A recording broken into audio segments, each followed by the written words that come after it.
What's going on, Colts Nation? Welcome back to another episode of Bring the Juice. Your guys, Cody and Derek here. And guys, we wanted to talk about the idea of Jeff Saturday. He just had his end of the year press conference with the media. Just kind of talked about all those things. And we wanted to ask the question about Jeff Saturday, right? Could it potentially work with Jeff Saturday becoming the head coach of the Indianapolis Colts this next year?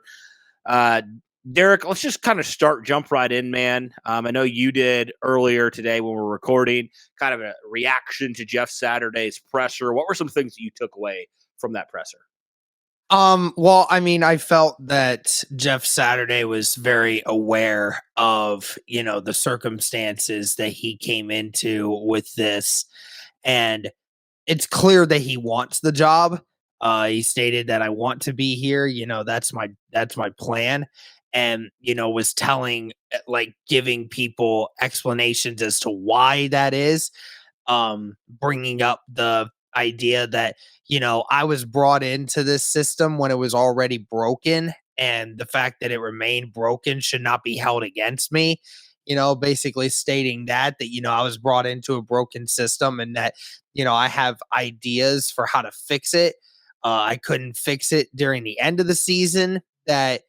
That's clearly after the trade deadline and how things are done. There's only a certain way you could do things. uh was talking about just some of the ways that he felt that he could change this franchise around, not just at the player level, but giving ideas from a executive level on how that could work out for him. So clearly a lot of people didn't really like to hear what Saturday said, but I felt like, honestly, I mean, he seemed very defensive, which, for a lot of guys, a lot of coaches nowadays don't really have the spine to tell you that, hey, like, this ain't my fault. There's a couple things that I came into that were bad, and he said, I'll accept one way or another what happens, but I feel like, my ideas will give me the chance to remain on this roster going forward. And if Ursay and Ballard allow me to do so, then I'll end up, implementing those ideas. So, all in all, I mean, that's pretty much what I took away from him at his presser today. Yeah, and I think we can all acknowledge and all respect what Saturday said about, like, he really was put into an unwinnable situation, right? Like, there was no chance that this team was going to turn it around with how it currently was, right? And so I think we can acknowledge that, but also we can acknowledge that this team got worse with Jeff Saturday. Like, that's fair to say. You won one game, your first game as interim coach, and then you lost games. And it's not like you just lost all these tight, close games, Derek. While you did lose some of those, you got flat out embarrassed multiple times this year. Yeah. Like, Saturday can say all he wants about how he's put in an unfair situation, which he was in certain ways. But at the end of the day, the fact that you won 0 games after the first game and you got embarrassed multiple times, it was like to the point where you were literally like, what are the Colts going to do this week to embarrass themselves? Like, that's where we were at the end of the season. The Colts went from, honestly, I think if they had Frank Reich and they kept him the rest of the year, they win a couple more games. Maybe they have 7 or 8 wins on the year. They went from like a middling team with a really good defense and a bad offense to, I think we can honestly say, Derek, at the end of the year, the worst team in football. So how is that? How is that not an indictment on you? Like, I know you weren't given the best set of, the best hand here, but at the end of the day, man, where do you put the fault on Jeff Saturday? Because he has to have some sort of fault here with this team. And just, we talk about all the guys are talking about how Jeff Saturday was such a great motivator, how he held guys accountable, but this team got worse, Derek. So, like, something's not adding up here. Yeah, I mean, it definitely is true. And, that could ultimately come down to, again, who are the coaches in the building. Obviously, from a head coaching perspective, we know Jeff Saturday is not a play caller. We know that he's not a guy that knows how to create schemes. He just understands the game of football and knows how to be a leader. Uh, and of course, we had Parks Frazier being the offensive coordinator for the last half of the year. That probably didn't help matters at all from a 30-year-old guy who has never done something like that before in his life. It just didn't work out. And a couple other things happened that clearly Jeff Saturday couldn't overcome. From a quarterback perspective, the coaching perspective, he mentioned that it's from the coaching perspective, we had a couple guys on the way out already. So it's kind of one of those situations where, he had to make everything up as he went along. I mean, for some of the reasons why you would potentially see him coming back, clearly the relationship with him and Ursay, right? And even though Zach Kiefer, who put out a tweet earlier today stating that Ursay is basically stating that it is Ballard's decision on who is going to end up being the coach. Um, Again, take that as you wish, one way or the other. I don't know how much pull Ursay is going to have in this decision, but it's clear that Saturday is still amongst the good graces of Jim Irsay and the Colts right now. From a perspective of he has a lot of connections, regardless of what anyone says. Jeff Saturday has a lot of connections with not only current coaches, but also with former coaches. So, keeping him around definitely could be an insight on, being able to get him in, to keep him in the building. Clearly, the players love him. Shaq and Kenny Moore were one of the main people who were being interviewed today, talking about how much they absolutely love Jeff Saturday and how he was a great energy for the locker room. They said it was a definite change of pace from those weeks, and clearly some things got better, but things also got worse at times. We can go back and forth from a million different ways on that. But another thing also, Cody, that makes me wonder about it, I don't remember who it was. I don't remember if it was Rappaport or Schefter that mentioned this, but or it might have even been one of the other local guys. But somebody said that the Colts most likely will take their time in figuring out who to get as their head coach. Like I made the short of who the requests for the interviews that I'm sure they're gonna all have here within the next week or so. Clearly, you're right. You don't want to make the mistake of jumping the gun and going and getting a coach that you can't guarantee is gonna without doing your due diligence. But the problem also is if there's a couple of high quality coaches out here on this market, and if you wait too long, because there's about 5 or 6 different teams that are looking to get new coaches. Waiting too long on these guys, a couple guys like Ben Johnson, D'Amico Ryans, Jim Harbaugh, Sean Payton, and a couple other names that you have within the league already. That's the problem is Indy, if they take too long, you might have to be at a point where you say that Jeff Saturday is the only other logical option due to the fact that he's been in the building. And I would hate for Indy to have to be in that situation where they waited too long and they screwed themselves out of a candidate like that. But it's something that could happen. I think my biggest thing is, how Jim Irsay had said, right, that Chris Ballard would be handling the head coaching thing. My thoughts are how much of that is actually true.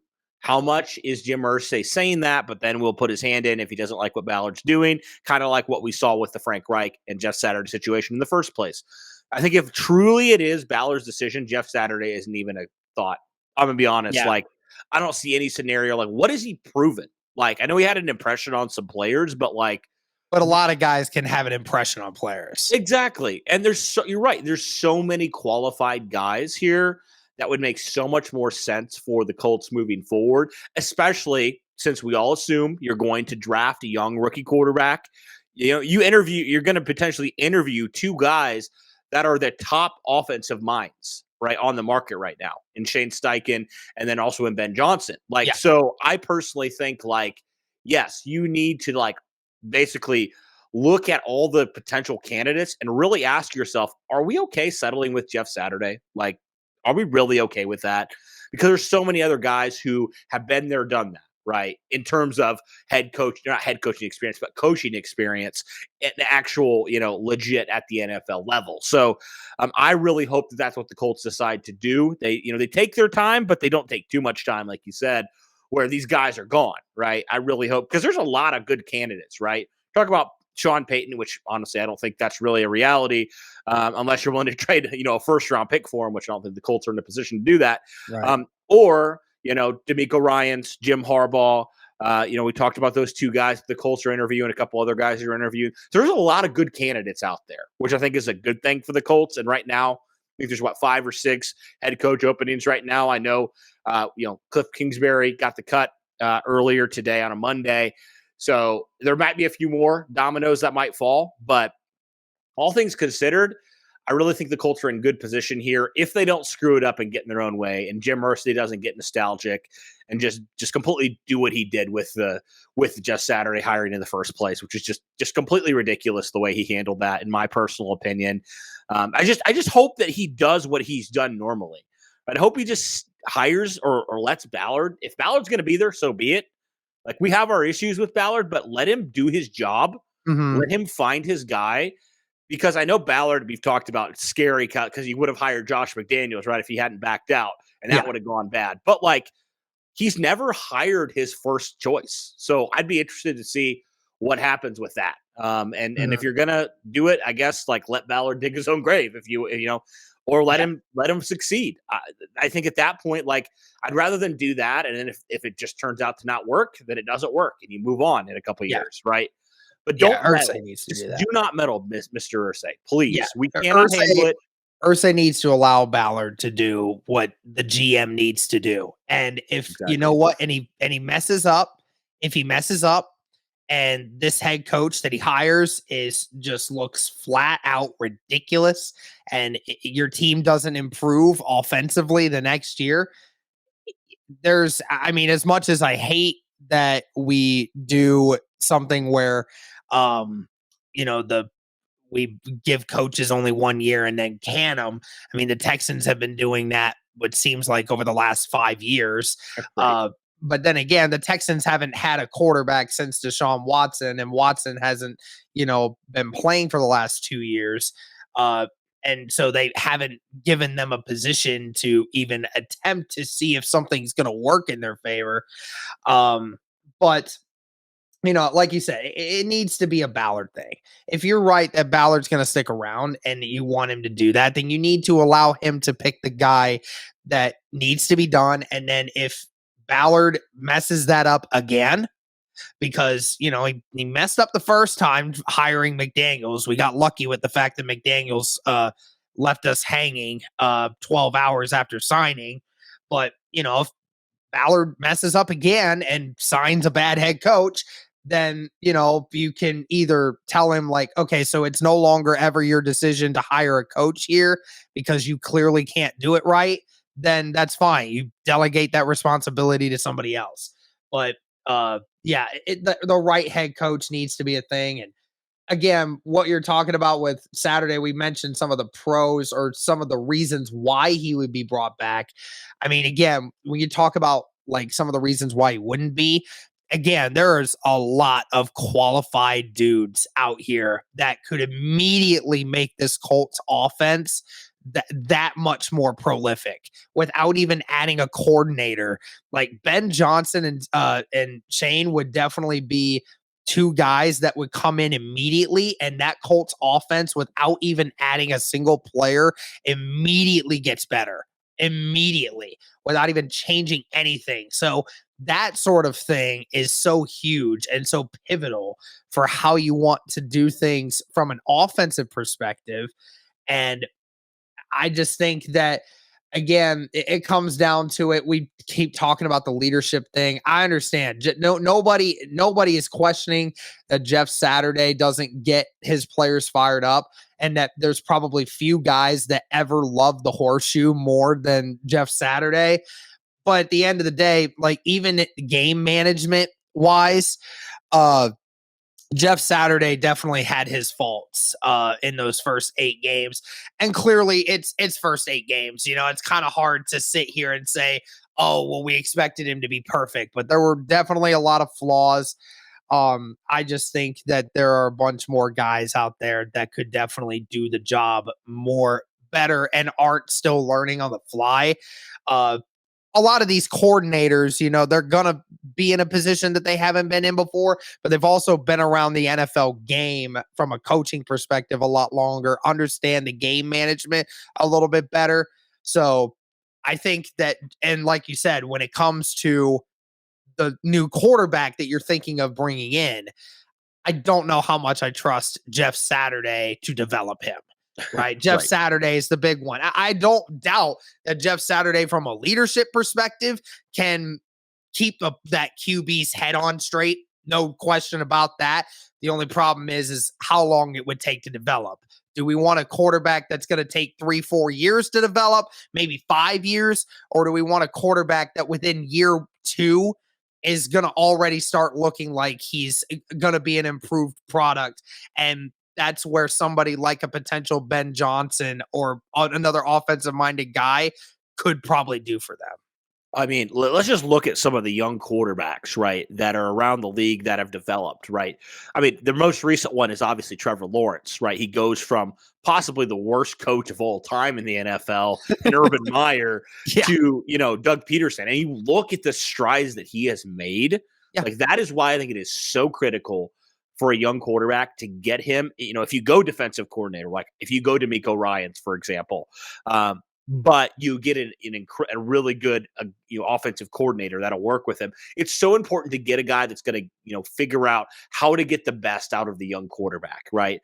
And it may start out, because Trevor Lawrence wasn't perfect this year. He started out and he had some struggles. Yeah, he was terrible to start the year, but Exactly. in the second half of the year, that confidence built, and it was because of Doug Peterson and the coaching staff doing their job of settling him down, reminding him like, hey, you got all the talent in the freaking world, man. Just go out there and do you. And finally, after a little while of figuring it out, it finally started coming to him. And now Trevor Lawrence, through the last 8 weeks of the season, looked like one of the best quarterbacks in the NFL. And I mean, he's only in his second year in the NFL now. Yeah, even to a little bit of a lesser degree, Mike McDaniel. Look what he's done with Tua this year when he's been healthy. Like, that sort of stuff. Like, somebody that can get the best out of their quarterback. That's what the Colts need, I think. Whether it means you hire an offensive coach like Steichen or Johnson, or you go more of a defensive route, and you go get a DeMeco Ryans or somebody of that nature, or a Leslie Frazier. I don't care who it is necessarily. I mean, I do, but I care about, can you develop that rookie quarterback? Because if you can do that, man, you can fix a lot of those other issues that your team might have, right? The hardest thing to figure out is your franchise quarterback, bar none. Yes. If you can figure that out, I mean, we've seen with all these different teams, right, that you would maybe say 1-53, going in before this season, the Colts might be better than. They might, from a talent standpoint, be better than. But these teams are going to beat them because the quarterback, the most important position, is better. And that's what matters. And also that's why it's so hard as well. Like, I know people have been really hard on like Pittman, Pierce, these receivers, these tight ends. But like, when you don't have a legit quarterback in there, how the heck do you evaluate these guys, man? It's so difficult to evaluate these guys, and your quarterback can't even throw it beyond 20 yards. Like, so just getting a guy that's going to work with your quarterback, and also is going to give opportunities to Pittman, to Pierce, to Jelani Woods, to Kylan Granson, to Paris Campbell if they bring him back. Like, a guy like that is so exciting, because we did not see that last year, hardly at all. And there's certainly talent on this Colts offense, which is how bad they've been. It's easy to think they're the 2017 Colts, right, where they literally have no talent on their offense. But that's not the case at all. That's not the case. Yeah, it's not. I mean, you have a wide receiver in Michael Pittman who can get 100 catches in a year. You have a guy in Paris Campbell who, and Lawrence reminded me of this again, Cody, and I mentioned this to you before. Paris Campbell was a top 10 wide receiver at gaining separation amongst all wide receivers in the NFL. Like, he is creating more separation than all but 5 guys in the league. Right. And that's how good he is. And the fact that nobody can get the ball to Paris Campbell, that's the sad part. And again, like, Alec Pierce has all the talent in the world. He's just got to develop, and hopefully they bring Reggie Wayne back and he keeps working with Alec.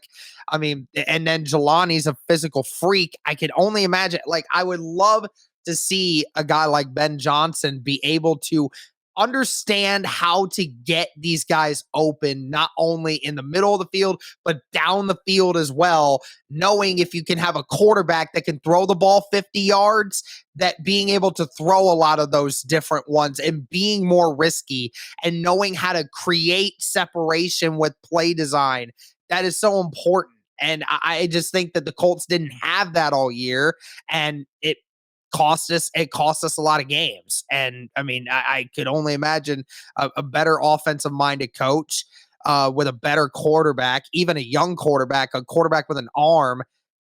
I mean, it's going to be gunslinging everywhere. Yeah, I mean the Colts this past year in 2022, they were 30th in net yards per attempt per throw. And so that is very, very obviously one of the worst in the NFL. And it showed. But like you even saw last year. I know Carson Wentz had his issues. He wasn't the answer. But you saw what happens when you have a quarterback that would actually be willing to throw it beyond 20 yards. Like Pittman showed that he can make those jump balls. Like he showed he can do that. I'm sure Pierce, if he was here when Wentz was here, he would have had some opportunity. T.Y. Right? Hilton showed it last year. Yeah. T.Y. Hilton did it a couple times last year with Carson Wentz. I mean, come on, right? Like, right. So yeah, you're right. Like with a rookie quarterback, like he's going to air it out. Like that's just going to be part of it. And so I'm excited, I guess, just for the potential of this. But going back to kind of the topic of this video, I really think it depends on Jim Irsay and what his involvement is. Like if Irsay's involved, wouldn't rule it out for Jeff Saturday. But I think if Ballard's going to make the decision, Saturday is not even in his top 10. I'm going to be completely honest. So, which I don't blame him. He wouldn't be in my top 10 personally. He's a great guy, but like Jeff, we appreciate what you did.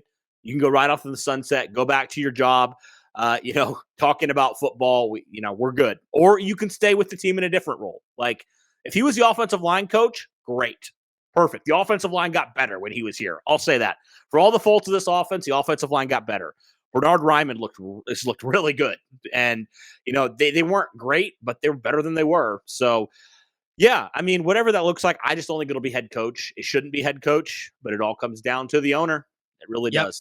That's the only driving factor in this, right? Like, honestly, yeah, if we knew the tendency of Irsay this year was not to take over everything, then we would be sitting here saying that we know for a fact that Jeff Saturday is not coming back into this group. But the only reason we think it might happen is due to the fact that, again, the owner has a say in it right now. And he's had a lot of say in what has happened over the last 12 months. So we'll see how it goes. But let us know your thoughts, guys, on Jeff Saturday potentially being the head coach long-term for this team.